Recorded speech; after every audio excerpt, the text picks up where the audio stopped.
Hello and welcome to Two Grooms. In a pod. I'm Cleo. And I'm Shannon. And What am I doing? nothing. My shirt.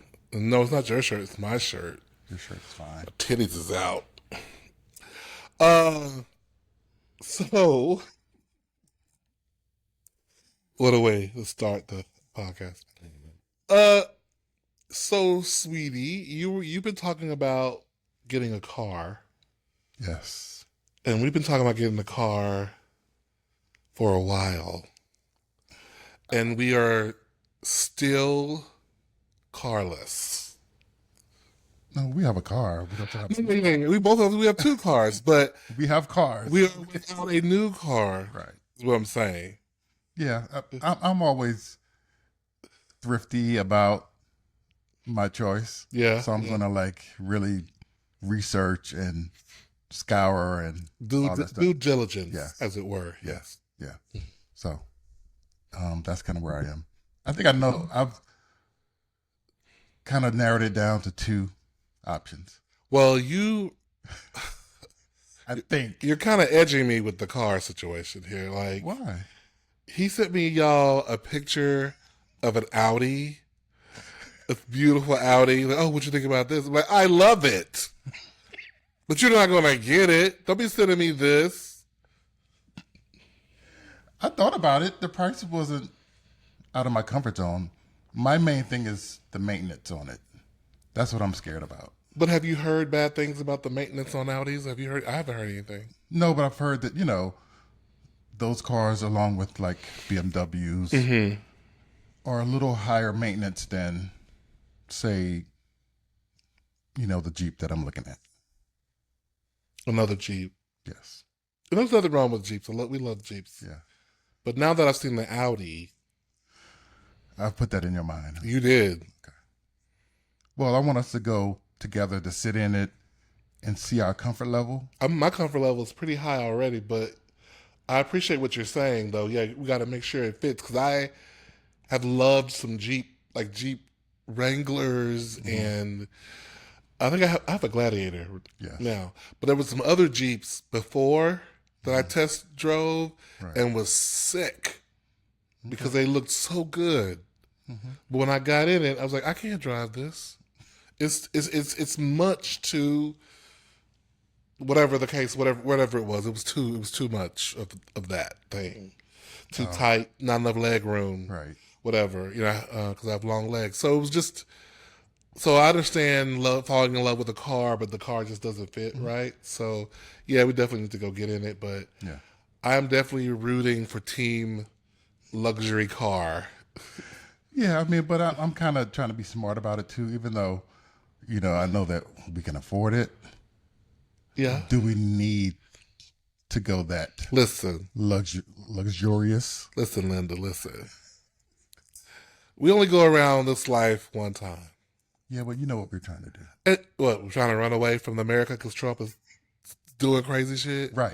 Right. We're trying to get our house in order because Trump is doing crazy shit. Yes. Speaking of Trump doing crazy shit, we have talked about, I don't know if y'all are talking about out there, your emergency, your survival, planning to survive. And I listen, this is not one of those incel podcasts where I don't know what I'm just talking, I don't know what the incel podcasts do. I just hear about them and they're being anti-woman and whatever and stuff. But anyway, but listen, like I know people who have moved out of the United States, who've moved out, I've moved heard to, talks about who people who've moved. We're not there yet because our jobs are too good. But we are in the place of thinking about, okay, there are certain things we want to be ready for, like stocking up on water, stocking up on food, having a go bag, having supplies like protection in various forms, pepper spray. Oh, you haven't heard. Oh, we just got some pepper spray just here. And this is not sponsored, girl. We just happen to have it. Once again, y'all are missing. Oh, be prepared. Yeah, be prepared. But to the people who give ads and stuff, this could have been you, but you playing. Yeah. But anyway, so we're in that mentality. So I'm wondering, is anybody else out there? Are y'all in that mentality right now of, They need to be. do I have my go bag? Do I have my? I mean, really, you should have a go bag all the time. From the conversations they've had at my job about like, tornado strikes, your partner's at home and you're at work. What do you do in the case of a disaster? Evacuation plan. Evacuation plan, like which we don't have. We need to get one. Yeah, we need to talk about it more. Yeah, like where will we meet? What's the meetup spot? What's the first place? What's the second place? Yeah. Like that's important. It's important. If I can't get to you there, where would I get to you? Kind of thing. Yeah. So we're stocking up. You've gotten bags of things. Well, don't just talk too much because we don't want the girls to kind of come over here and get it because we don't. I'm not going to say specifically. Yeah, we have bags and we're putting it together. Yeah, we're adding our items. Yes, that we feel safe with, and that's going to protect us. Right, and in case anybody try to be funny and try to come up in the house, we're gonna be ready for you. Pretty much. Right. In many different ways. In many different ways. Yeah. So I encourage everyone, and not in a conspiracy theorist kind of way, but just in a way that so you feel protected and safe, and that no one can bully you. Yeah. Because you don't have nothing to protect yourself. And I know some people don't feel comfortable with guns, or weapons or something like that, and that's fine. But girl, get you some other stuff. Then there's stun guns. Yeah, knives. Get your BB gun. Get your BB gun that looks like a gun. Yeah, that may be enough to deter somebody to back up if they think that you have something. Or a fake gun. It looks realistic. That might be enough, but you should get something in this day and age. You should definitely have something. Well, there's a story out about Trump declaring martial law on the 20th. On the 20th, yeah, April 20th. Really? Yes, I've heard that several times. I don't know if it's a hoax on, the internet, but yeah. Well, by the time this episode comes out, we will be. It'll be the day before. It'll be the day before. Well, the 20th is Saturday. It 20th is Saturday? I think so. Because today is Saturday. Easter. No, Easter's it's going to be on the Easter. Yeah, it's Easter Sunday. Right. It's the 20th because today's the 12th. Yeah. So the day before. So this episode comes out a day before that. So we'll see if it's true or not, or just internet talk. But listen, the problem is there's so much craziness going on in this administration that even some of the crazier stuff tracks. Yeah, I think a lot of it is just propaganda to get people scared, to get people to act in a certain way. Yeah. I can see that. So, it's all about bait and switch. But when you see him in the White House talking about, he made such and such $1 billion thanks to the dip in the stock market, and he made this. Yeah, because he's playing with the tariffs. So the rich people are going out and buying stocks and or insider trading. So a lot of that is going on. Right. A lot of and all of that makes almost any bad thing you hear about him and Doge and Elon have instant validity, even if because they're doing so much crazy stuff, deporting people to El Salvador, to Guantanamo Bay, innocent people, it's just a bunch. But we're not going to focus on all that stuff right now. But girl, we digress. We were talking about cars. So yeah, I'm looking at cars. Well, means us as a whole, because we borrow each other's cars all the time. But not, I would say borrow, but we could drive any. Yeah. Well, it's interesting though, because I think one time I told you, I said, "Hey, can I use your car?" And you're like, "You don't have to ask," But I think even as husbands, I think it just takes you a while to, if you're used to being by yourself for years and years, it still takes you a while to on some things. Yeah, You I know, get it. I get it. to take some things for granted, I guess. I think it's or okay to assume say, something. "Hey, I'm taking a car today." Yeah. That's all. But instead of Just let them know. So I look outside and I'll see my car, right, and I'd be like, "Oh shoot, what happened to my car?" right, Because I'm outside of the garage, and right, you're not. But yeah, just just get to have something to do, or right. Just a heads just a up. conversation. But it's not a request as much as Right. it is a hey, I need the car, so I'm gonna take it. Yeah, that kind of thing. Well, we're gonna get into a few topics today. I have some Reddit topics.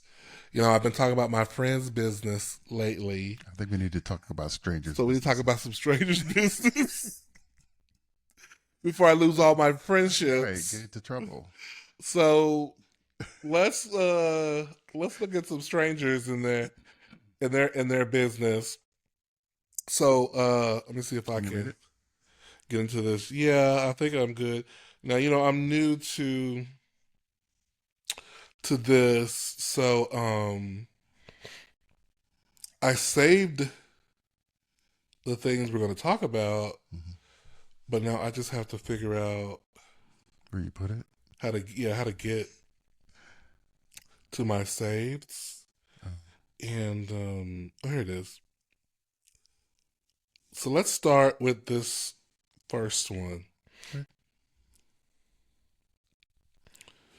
The title of it is My Fiance Made a Split Second Decision That Has Cost Me a Year of My Life, and I'm Furious. Now, I can see this, but let me just see it even better. Trying to be cute. But you had your contact me. I do, but that's a whole other conversation. I need bifocals, I think, ultimately. Okay. Yeah, this is much better. like Santa Claus. Like Santa. Ho, ho, ho. Merry Christmas. Okay. I'm 26. My fiance, female. My fiance, 30, male.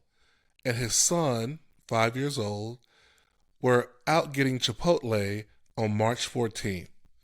On the way home, we reached a busy intersection with a blinking yellow light. My fiance was driving, and I could tell he was about to go. I saw a car coming fast, and I very clearly told him to wait until the light was green. I don't know if he didn't hear me, didn't take me seriously, or just ignored me. But he kept driving forward anyway. And we got T-boned by a car going 50 miles per hour. Everyone else walked away fine, including his son, thank God. But I was crushed. I ended up with 2 full breaks in my pelvis, 2 fractures in my tailbone, fractures in my L4 and L5 vertebrae, and a fractured sternum. I was and still am in so much pain, I can't even explain it. I wouldn't wish this kind of pain on anyone. I was rushed to the ER where everything was a complete blur, except the trauma. I started having intense flashbacks, panic attacks, and nightmares about the crash and the pain. I had to undergo surgery where 2 7-inch steel screws were inserted into my pelvis. At the hospital, they gave me a back brace that was way too big for me. The nurses and PTs even admitted they didn't measure and just guessed my size. Even when we told them it was too big, they didn't do anything about it. Was she black? Because they say not listening to black women. And despite this, they expected me to stand up and move around wearing it. That brace did nothing for support. Moving in it felt like my spine and pelvis were being ripped apart. The pain I was in trying to follow their orders to stand and walk was inhumane. All I remember from those days is pain, frustration, fear, and this overwhelming sense of helplessness. After about a week, I was transferred to a physical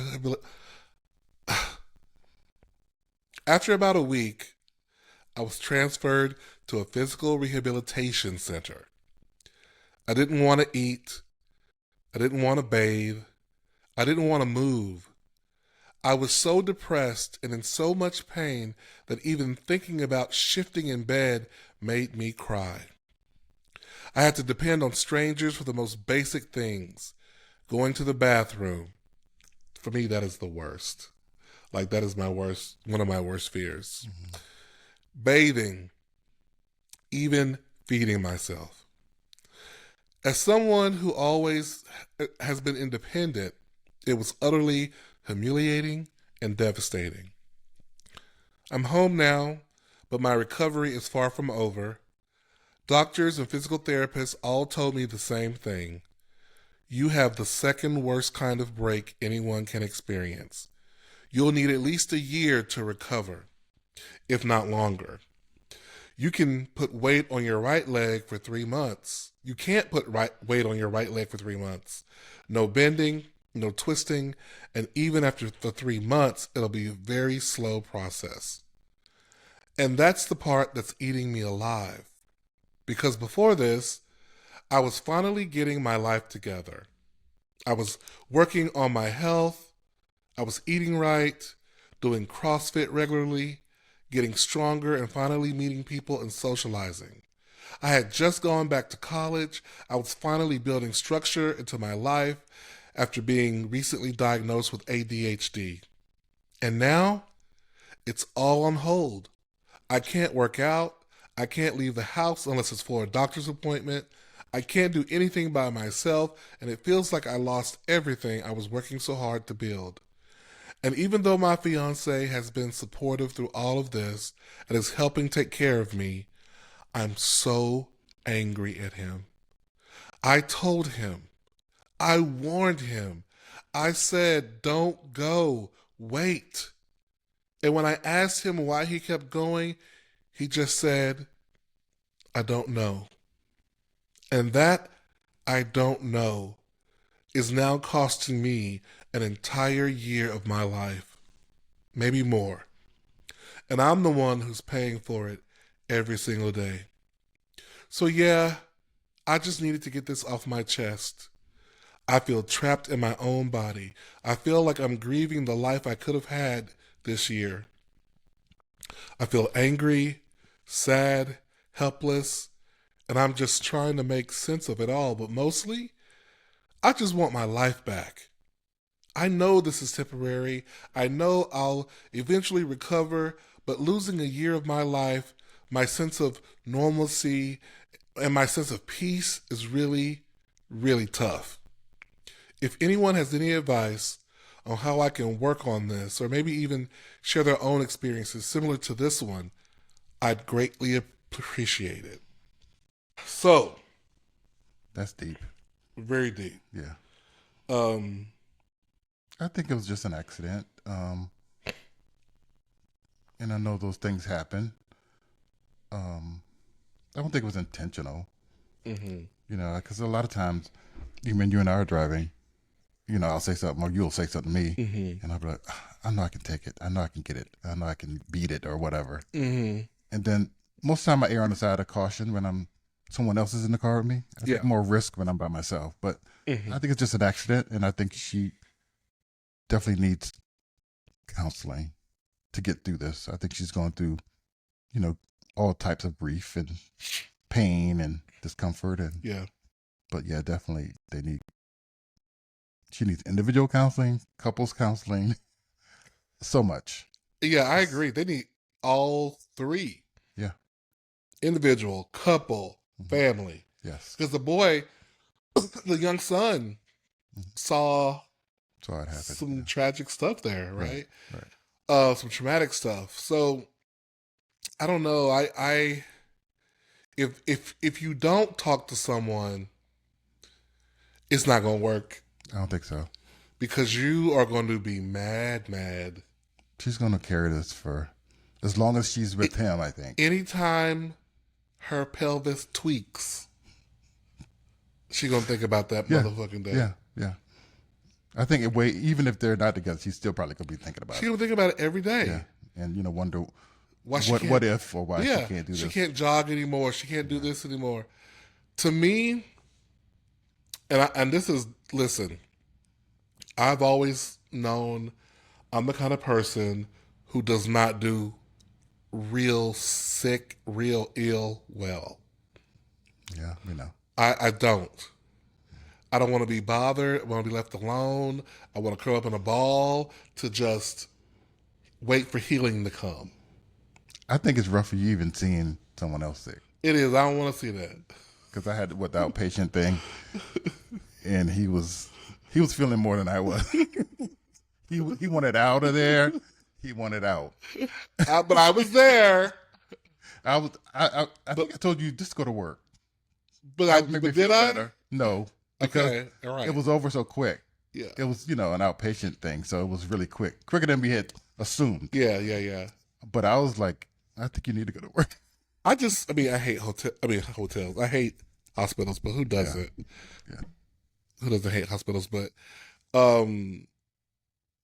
I've told you this before, but I would rather if there's a certain point where I'm just like, just kill me, just let me go. Like, I don't want to live in a half sort of vegetative twilight state where I can move but I can't talk, and I'm kind of in my right mind but not quite, and I can't do nothing for myself. Yeah. Girl, let me go. If he's not coming back, let me go. If he's coming back, I don't want to offend nobody. There's certain kind of ways I don't want to come back if it's my choice. Like if I'm here, and they're like, oh, even if I'm here in my brain, but I can't feed myself, I got to live in the wheelchair. I'm like, I cannot be without 24-hour care from someone. That is not a life I want. Let me go. Yeah, we're both on the same page. Yeah, we talked about it. Yeah. I don't want to put that burden on anyone else, and nor do I want to live like that after I've recovered. Yeah, or halfway recovered. But you've always iterated that from the point of view of being a burden. Like you're always like, well, I don't want to burn anybody. I don't want to burn anybody. For me, it's not even about being a burden. It's just about I don't want to deal with that. And I don't want to. I don't want nobody mad at me because they got to take care of that. Yeah, I don't want to feel that energy. Coming into the room and I can't defend myself, and they pulling the sheets hard, and I'm sliding off the bed, and they cussing me out, and I can't tell nobody. Motherfuckers say I got to take care of his ass. No, God help me. No, I love him, no, but damn, I don't want none of that. Yeah. I get it, but at least for her, that is the bright side, that she is recovering. That she will be able to take care of. She will be able to take care of herself. She will be able to. She will rise again. I guess the thing to do right now is to, as she's doing right now on Reddit, asking to hear other people's stories, find other stories of survival. Because she could have ended up like Christopher Reeve and being a paraplegic or something. Yeah. So like. She should. I don't want to tell her to look on the bright side, because you do need to go through your darkness. Yeah, I think you have your depressive state. Legitimate. Yeah, it's mourn the life that you thought you were going to have, because your life is never going to be the same. It doesn't mean it's not going to be better or good, right? But it's not going to be what you were planning, right? But it's going to be different, and you can mourn that life as you prepare for this new life, and just trust whatever your religion or faith is, that everything happens for a reason, and that you will be better for it. Although I know that's on some level some bullshit, because as soon as I said it, I'm thinking about some of the horrible things that happen to people. I just got deported to El Salvador, to Guantanamo Bay, and I ain't do nothing wrong, and I'm a makeup artist, and Trump and them just came and got me. What's the good in that? Girl, ain't no good in that, girl. Ain't no good in that. as humans, we got to try to make the best of it. So, I think you have to go through the storm. yeah. Even the best of us have to do it. So go through the storm. It's going to be hard. It's, no matter what people tell you, it's still going to be hard for you because you're living it. Yeah. So that's why I think you need to definitely be strong mentally, psychologically, Get you for yourself. Get you some friends who've gone through it. Yeah. Like if they have Support any groups. support groups, something like that. Yeah. Of course, when you said through the storm, I started thinking, Mariah Carey, I can make it through the rain. I can stand up once again on my own. And I know that I'm strong enough to mend. And if I'm in the rain, I'll hold silent to my vein. And I'll live one more day. And I'll make it through the rain. She will make it through the rain. Through the rain. Mariah Carey, Charm Bracelet. Right. Underrated That's album. actually what the album it was, but I knew you knew. Yes, Charm Bracelet. Underrated album. Yeah. Yes. Okay. So let's move on. And of course, I think it goes without saying. I couldn't take the glasses. I just couldn't take it. I was looking at myself out the corner of my eye. I was like, "Who is Paul Paul?" I just can't do it. I can't do it. So I'm going. You don't have 2020 anymore. I don't, but it just live with it. I gotta give me some better readers. These girls are giving. I gotta find me some fashionable readers. But the problem is what they don't do is they don't curve around the back of my ear, so that's the problem. But the other problem is that, but the good thing is that though that they're wide. There are no cute readers. And they fit my big head. There are no cute. These are trying, like they got a little red on the side. They trying, they trying. Look, I'm matching my shirt. The name says it all. We're not endorsing any brands here. I don't know what it's talking about. But look, I mean, she's giving. I had the library. Be quiet. I mean, I don't know. You just have to look at them right. Look through them right. All right, let's see what we got here. There's a couple of well, let's start with this. This is kind of a light. Make it light because that was kind of this is a light. Okay, devastating. here we go. My boyfriend, 18, took me, 18, to dinner last night at a new fancy bistro cocktail place in town. He had quite a bit to drink with dinner and was really, really flirty and affectionate with me. When we were ready to go, the manager came over and had some wine and asked us a bit about our relationship and said we were adorable gabies. Gabies. Gabies. What? Like gay babies. Like gabies, little young kids. Okay. Young gays. Okay. Not kids. 18 plus. Okay. He wouldn't let my boyfriend pay, and when we insisted, the guy just said, "Oh, don't worry. Don't worry, gay mafia." Neither of us know what that means, and Google isn't helping. Oh, don't worry, gay mafia. What the fuck? Edit. I'll update. Thanks so much for the advice, guys. I'm new in town. Blah blah blah. Okay. Now we've all heard about the gay mafia, right? Have you heard about the gay mafia? No. You have not? No. Well, let me. I've heard the term. You've heard the term. I haven't. Okay. I don't know what it's about. And when it said mafia, I kind of like, okay, that's not my, So the mafia, mafia is like the gangsters, right? Right. They make things happen, make people disappear, blah blah blah. Mm-hmm. Gay mafia is essentially the gay version of that. It's this idea that there's these gays, a committee of gays, a gaggle of gays who make things happen. You discriminate us from getting into this discriminate against us and getting into this restaurant. Oh, the gay mafia is going to get you. Oh, and the gay mafia is going to send in maybe the protesters, or they're going to send in the food critic to give you a D rating. Okay, so then the gay mafia is not necessarily crime, like taking people out. No. It's taking them down. Although I wouldn't put it past them. So there's It's taking people down. It's taking you down. Okay. Down. Canceling the girls. Okay. You know, ruining the careers. Okay. All right. All right. Ruining reputations. Okay. That's the gay mafia. The gay heavy folks. Yes.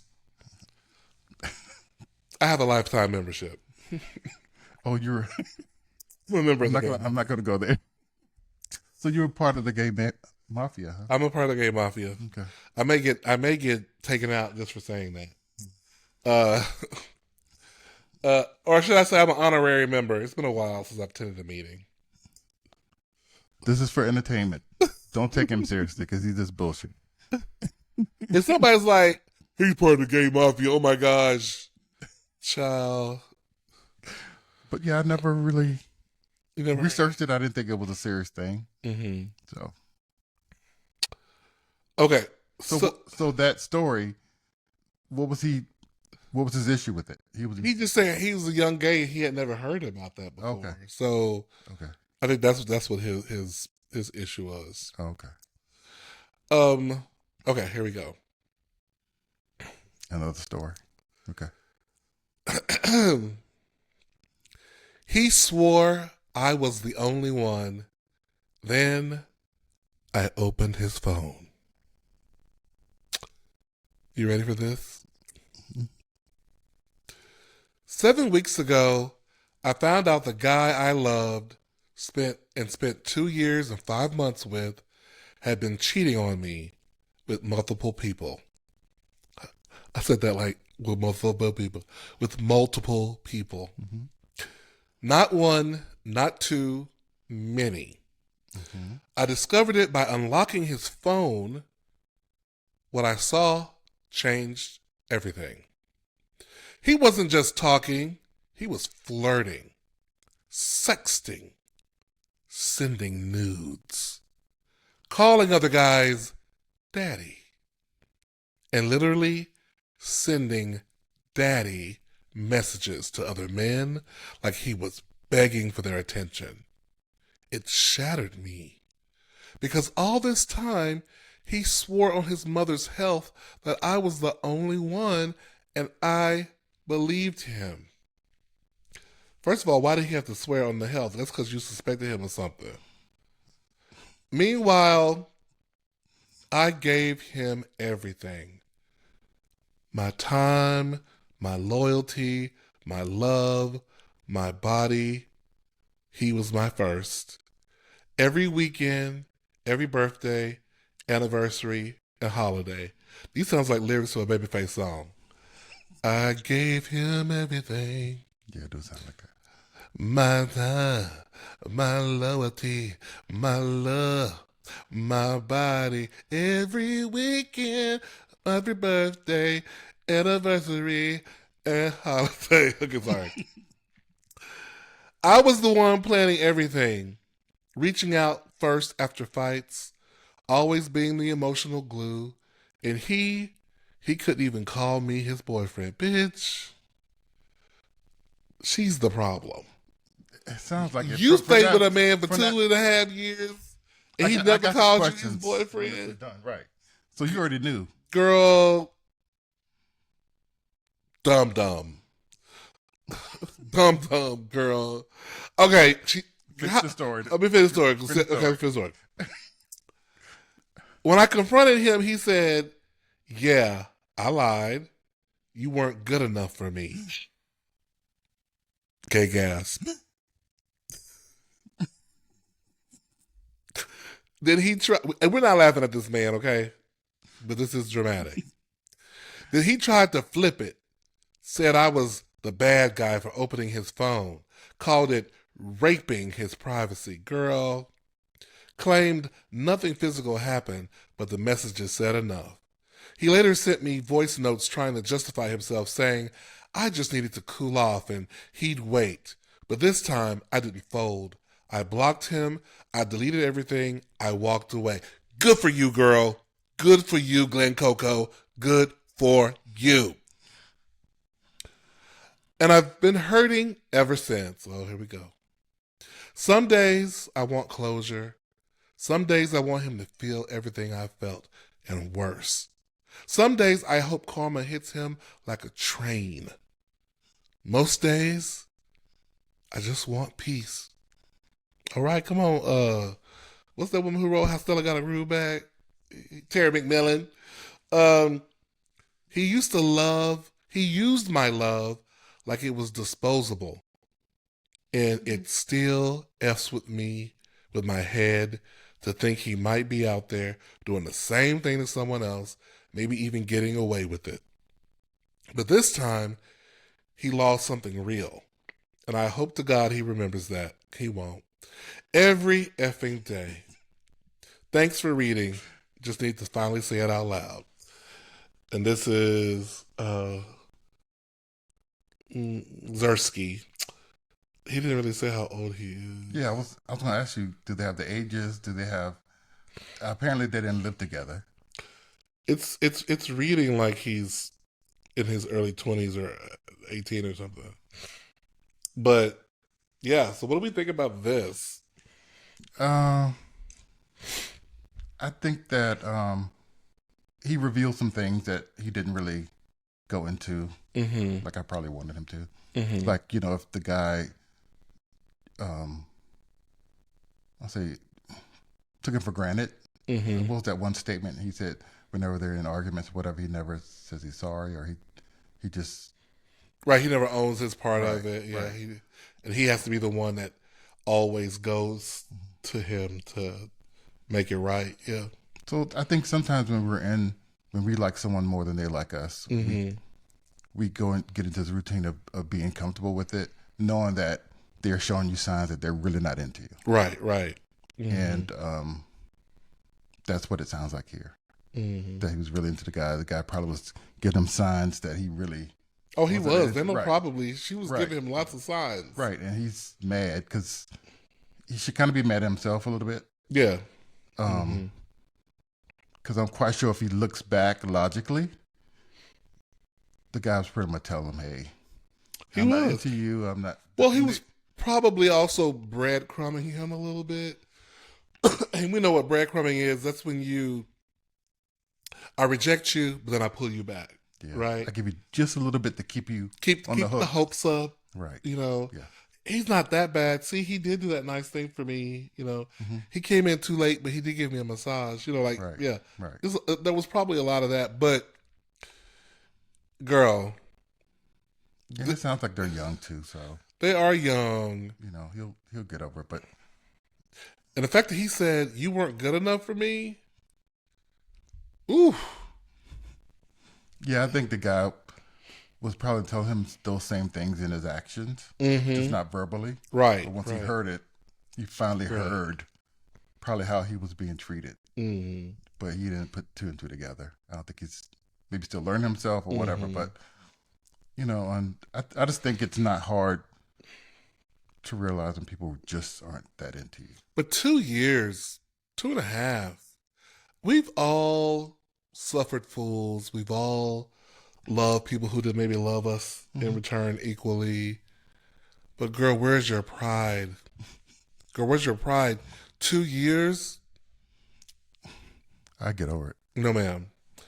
No, ma'am. It's just like, it's not right, but it's okay. I mean, like, we must walk away. Yeah. You know, how can you love anyone else if you don't love yourself? Like, it's... But I think that the age thing is a difference. And we now at our ages, I'm quite sure we've been through some similar things. But I know for me, I don't think I lingered in the sorrow of it all.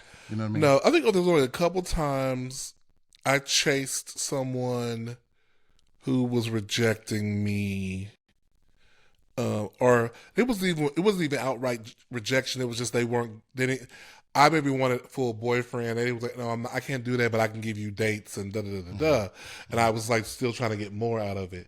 But abuse, being abused, talked to like shit. Da, da, da, I don't know. No, my mama. She didn't. I don't know. My mama raised me just different. I built different. I am too. I mean, if somebody didn't want me, eventually I'd be like, you know what? I don't want anybody who doesn't want me back, who's not giving me energy. Yeah. I think I played the fool a little bit sometimes. Yeah. When I first came out, like, why doesn't he like me? Why doesn't he give me attention? Blah, blah, blah. But then I got over it quick. Yeah. Now, I'm not saying to be like some girls who any conflict you run away is over any disagreement. We're not talking about that. We're talking about being played the fool. We're talking about when someone you've given someone a chance, you tried to have conversations with them, and they are constantly showing you asshole.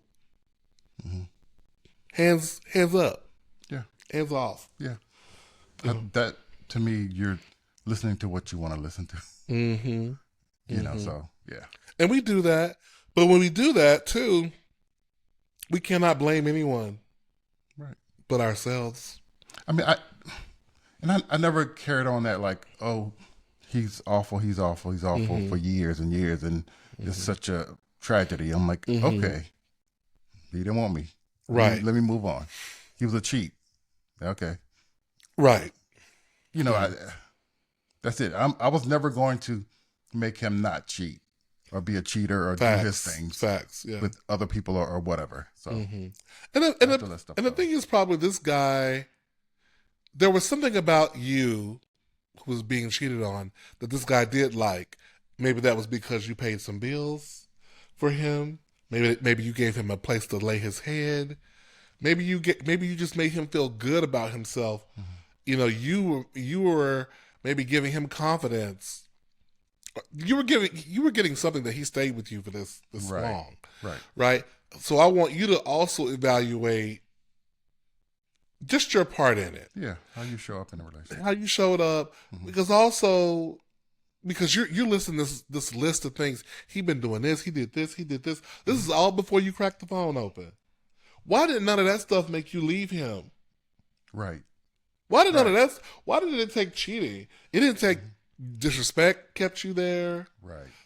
Being taken advantage of kept you there. Right. But it was the cheating. That's the part that you... And you finally found out. Because you did what you did. Girl, no. I'm always a proponent, don't look for something you don't really want to see. So I never want to look in somebody's phone. I will. I don't like that. Look. For me. I understand for you. Yeah. It just don't need to be there. True. It shouldn't be. I'm not looking for stuff and getting in my head, okay, something's there. I need to look. Well, first of all, if you have to look, there's a problem already, right? There's another issue at hand. But I encourage us all to look. I mean, you could there's two different schools of thought. There's Shannon's school of thought where you don't look, whatever. That's fair. No. But if you have a inkling to look. But here's the other thing. You can't be this thing where if you got to look at his phone once a week, once a day, about girl, let it go. Let it go. You're not ready or he's not ready. Somebody not ready. If you got to do all that. Now the occasional, let me just throw a test out there every 6 months. Hey, let me see your phone. Okay, here you go. Let me just, what you doing? I'm gonna play your words with friends. You may do more than that. You may scroll, look around. But that's a certain level of relationship too, though. You don't do that with just somebody you're casually dating, right? Right. You don't do that because there's personal information on the phones. Like, it could be personal data, not personal like, oh, I'm chatting with somebody, but like literally personal data, codes and passwords and shit like that. So people who you're just dating, you don't have the right to phones. You don't. No. People who have right to phones or people who are fiancéed or fiance, if that's the correct word. I mean, if you've been or more together with someone multiple years. Yeah, sure. Multiple years, sure. Yeah. But I think, for me, I never had that interest to see what you do on your phone unless you gave me a reason to. Like if you're always hiding the screen, you're always putting it down, the ringer's always off. Right. You always things like that. Let's kind of look. Or if I come in the room, you kind of shutting you acting a down. little silly, that kind of thing, that gives me pause. Yeah. But I'm still never trying to look at your phone per se. I'm going to be like, what's going on? Yeah. It's doing some tricky, some obvious little things here that cause me to, pause. Yeah. But we're going to talk about it. Right. That kind of thing. But I'm not like, let me just see what's going on. Yeah. That's, never fair. good because then you don't have trust to me. This camera angle, I have not decided if I'm happy with it. Why? What's wrong? I don't know. Is it me? Because I'm sitting back. It's not. I Yeah, need you to are sit sitting back. Sorry. Sorry, but that's fine. I don't know. I'm still obsessed with my titties. Looking You're fine. They're perky. presentable. I don't have any. Oh, please. I'm an A cup. But anyway, well, good luck, girl. Good luck. I mean, listen, you'll find another one. And If you're early 20s, yeah, you'll find another you're one. gonna or laugh two. about this. And this will teach you. What's going to teach you is what not to tolerate. Yes. And you'll be like, okay, you know what? I'm sensing some more BS that I've experienced before. Let me get out of this. And be careful when you look in the phone because you're gonna find out some stuff. Maybe that you're over there. Maybe, and it's good. Maybe that you find out. But hey, well, thank you guys for listening to Two Grooms in a Pod. And I hope you enjoyed this episode. And remember, we need you to follow. yes, absolutely. We need you to subscribe. To everything. We need you to like. Yes. On YouTube, Two Grooms in a Pod. Mm-hmm. On Instagram, Two Grooms in a Pod. On Spotify Podcasts, Two Grooms in a Pod. Follow. What's that? Facebook. We don't have a Facebook. Oh, sorry. We don't have one yet. Okay. I just decided, I was like, maybe we should. I think we should just to round it off. Yeah. Okay, Facebook is coming. Yes. So I'm make you the you're gonna be the editor of Facebook, man. Okay. Whatever that is. The moderator. I'm on the other ones. I got the other ones. I can't add another. You can't do everything. Yes, exactly. But I did appreciate you helping set up the lights today and like moving things around. I saw you. I try. getting it. You tried today. Yes, you don't always try. You did today, and I just want to recognize and honor that you did try today. I tried to clear everything out the way. You did. You clean up the space. You did. Yeah. You did, and I appreciate that. Thank you. So I saw you. Thank you. You're welcome. And we see you. Thank y'all for listening. Keep running it up. Send in the links. Tell your friends. Yes. And until next time, love you guys. Bye. Bye.